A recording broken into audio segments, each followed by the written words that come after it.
correction de l'exercice bilan sur les calculs commerciaux.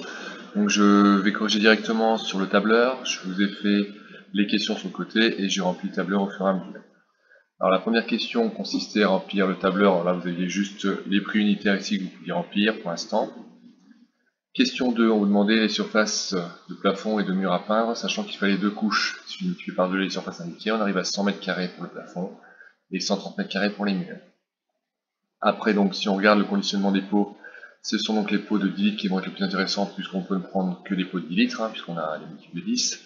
Donc 100 divisé par 10, on a 10 litres de pots mat blanc pour le plafond, et 130 divisé par 10, 13 pots de gris satin, 10 litres toujours, pour les murs. On peut donc compléter nos quantités ici, une préparation des murs, une préparation du plafond, 10 plafonds mat blanc, 10 plafonds peinture gris satin ici, et une mise en place et nettoyage. Les prix unitaires ont été marqués, les remises sont indiquées aussi. Et donc on vous demandait de saisir la valeur dont on a fait, déterminer la quantité nécessaire de préparation de mise en place, compléter le reste de la colonne B. Ça donc on vient de le faire.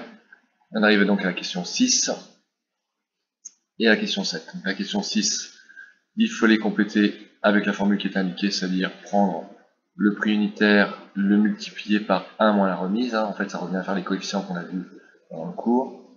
Et vous déployez cette formule sur toute la colonne pour obtenir les prix unitaires nets hors taxe. Ça, c'était la question 6. Question 7, pardon. Pour la question 8, pour déterminer le montant hors taxe, eh bien, il fallait rentrer la formule ici, B12 fois E12, d'accord, vous voyez ici, B12 fois E12, c'est-à-dire le prix unitaire multiplié par la quantité. On déploie et on obtient tous les montants hors taxe. On arrive donc aux questions 9 et 10. La question 9, il faut donc faire la somme de tous les montants hors taxe pour avoir le total hors taxe.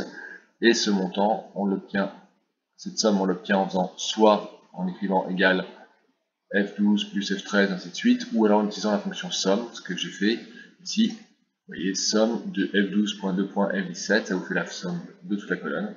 Et vous obtenez votre total hors taxe. Question 11.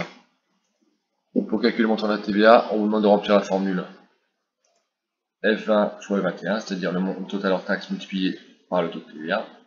Et là, on obtient juste le montant de la TVA. Et donc, dernière étape, pour avoir le total toutes taxes comprises, on additionne notre total hors taxe avec notre TVA en faisant la formule F20 plus F21, comme c'est marqué ici, et on obtient au final la réponse qui est que le montant total DTC final du devis pour M. Bricolo est de 1711 €. Bien.